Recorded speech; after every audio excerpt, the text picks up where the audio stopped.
Bom dia, nobre deputado Vermelho, grande deputado, grande nome da política do Paraná, aqui em Brasília. E é com grande satisfação, uma alegria que a gente está vendo também o Paraná, um estado que vem se inserindo de forma muito grande na política do Brasil. Mas eu aqui venho fazer talvez aqui o contraponto. Porque ideias, projetos, e principalmente ideias, não são metais que simplesmente se fundem. Eu acho que nós temos posições diferentes. E eu tenho uma posição completamente diferente de tudo que foi dito. Infelizmente, eu tenho que ser franco para dizer que estou completamente seguro do que vou dizer. Sou contra. E a Federação Nacional dos Despachantes é contra. Primeiramente, é bom se lembrar da nossa história recente. A nossa história recente é a história do CONTRAN, Conselho Nacional de Trânsito, que vem acumulando uma série de fiascos. Uma série de fiascos com as suas resoluções. E eu vou enumerar rapidamente, deputado Vermelho. Quem não lembra dos primeiros socorros, Band-Aid para socorrer vítimas de acidentes no trânsito. Depois, extintor de incêndio. Depois, nós tivemos a ADPV com alguns problemas por falta de responsabilidade de informar primeiro ao Itamaraty que nós teríamos veículos trafegando com papel A4, que é o CRLV eletrônico, por outros países, inclusive signatários do Mercosul, mas que os sistemas não se cruzavam. Motoristas de caminhões, cargas presos no Paraguai. O Chile nem se fala porque não faz parte do Mercosul. Placa Mercosul. Com todo respeito à placa Mercosul, ao que foi ao convênio de Montevidéu, onde lá foi criada a placa Mercosul, mas não há nenhuma comparação, não há nenhum cruzamento de informações da placa Mercosul. E uma coisa, a população brasileira está contra. O brasileiro gostaria que o seu município e o seu estado tivesse constando na placa, mesmo que a tarjeta. Mas isso não é o caso que nós vamos aqui. Vamos adentrar a questão da resolução que está do RENAVE, que é a 797, e depois teve alteração com a resolução 818 do CONTRAN. Né? Eu entendo, e nós aqui, despachantes do Brasil, principalmente despachantes de trânsito, que operam junto aos DETRAN do país, nós temos preocupações. E aqui eu não estou colocando somente a preocupação da categoria. Acima de tudo, nós estamos preocupados com o cidadão brasileiro, também com os comerciantes, agência auto, as multimarcas. Né? Então, mais uma resolução. E o DENATRAN, o CONTRAN, vem legislando de forma muito grande. Vem legislando, muitas vezes o deputado, que tem o voto do povo, que tem o seu trabalho, muitas vezes tem um projeto deputado e que não chega ao fim, até às vezes do mandato, 4 anos, não consegue aprovar um projeto devido a todo um processo de tramitação de um projeto de lei dentro dessa casa e do Senado, e depois lá na Presidência da República. Então, é difícil para o deputado. É difícil. No entretanto, conselhos, e eu vou até generalizar, não é só o CONTRAN, não, outros conselhos de agricultura, vêm legislando muito mais que esta casa. Nós já chamamos isso de legislações extravagantes, ou legislações atípicas. O CONTRAN se baseou para criar essa resolução, a 797, teve outras anteriores, e depois a 818, baseado no artigo 330 do Código de Trânsito Brasileiro.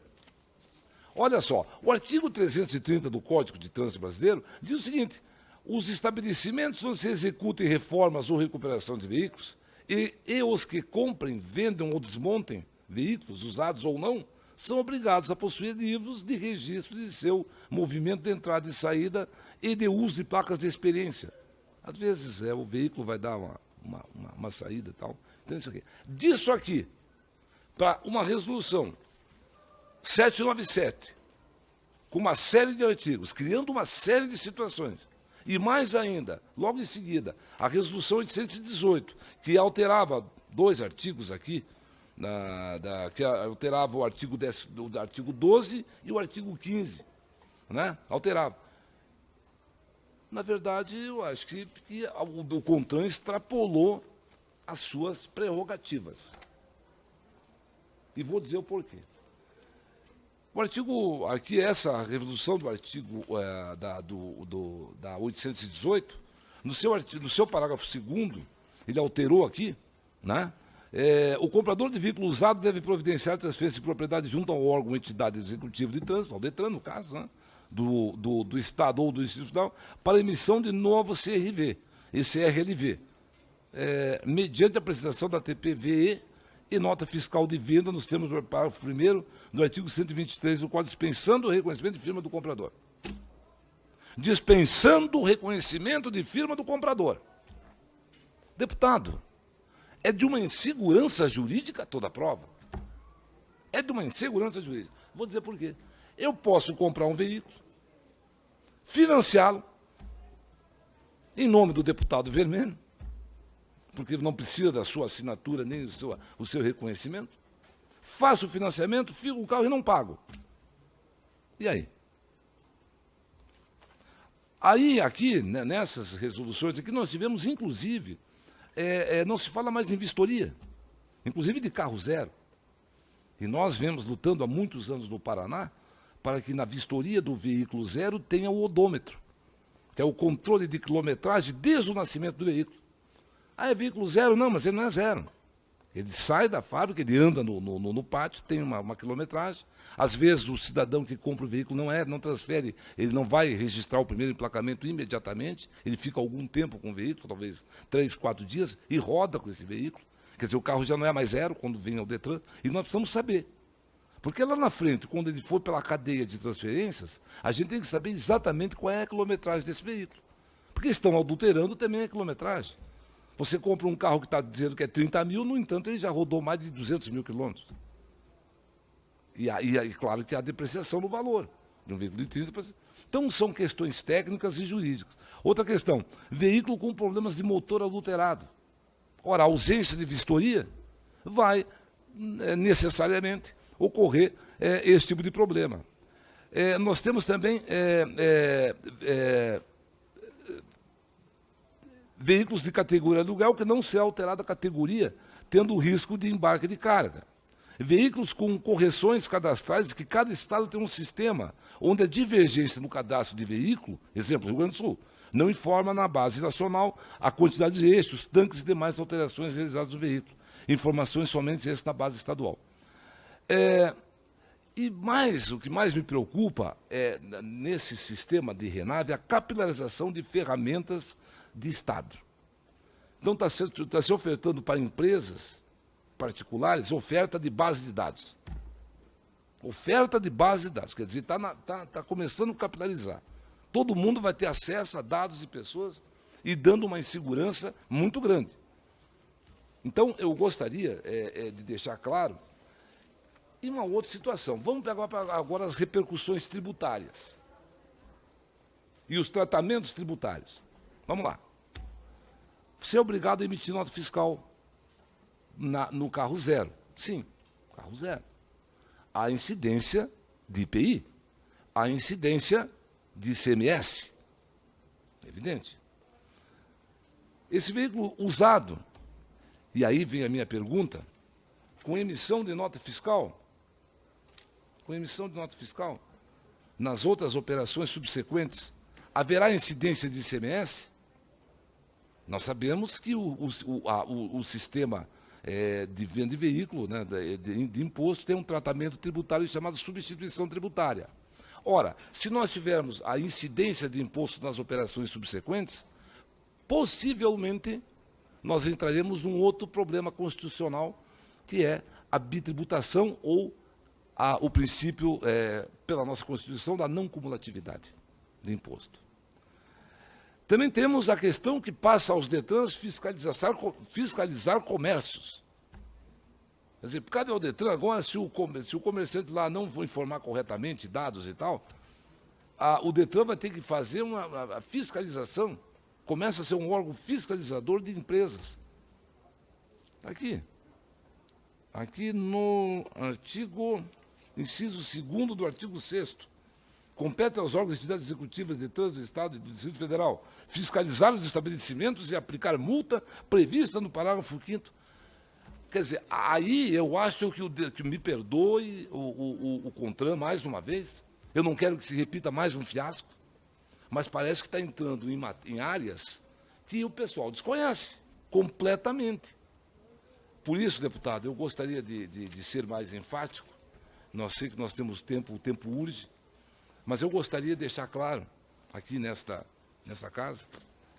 Quero também, nesse momento, agradecer também a presença do Elvis Badico, presidente do Sindicato dos Despachantes de Trânsito do Triângulo Mineiro e Arém Parnaíba, da dona Maria de Jesus, presidente do Sindicato dos Despachantes de Trânsito do Distrito Federal, que vem nos também dar esse apoio aqui, aos meus companheiros do Estado do Paraná que vieram aqui dar esse apoio e contribuir também para que a gente consiga resolver esse problema. Para concluir, o pedido aqui fica, um pedido cumulativo.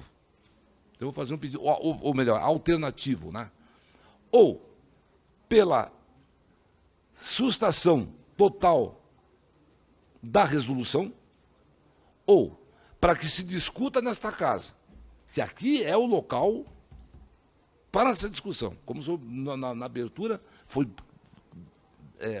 feliz, extremamente feliz, em dizer que aqui é a casa, essa comissão, é o local para se discutir essas questões.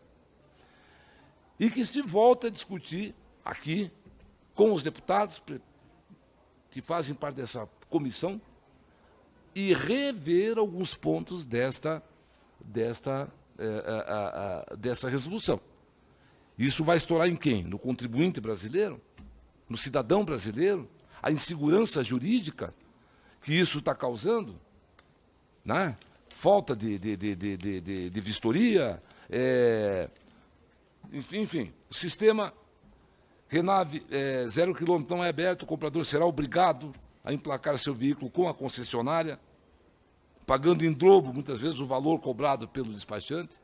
Então, nós temos toda uma série de situações que vamos ter que reavaliar, analisar, e eu peço a essa casa, a essa comissão, que suspenda temporariamente a resolução ou extirpe ela do ordenamento jurídico desse país. Muito obrigado, deputado Vermelho, pela oportunidade. Me perdoe se eu feri alguém ou se fui radical, mas nós temos que discutir essas questões, sim, aqui nessa casa e reavaliar essa resolução para que não se faça um novo fiasco, para que não se tenha um novo fiasco de mais uma resolução mal feita pelo CONTRAN. Muito obrigado.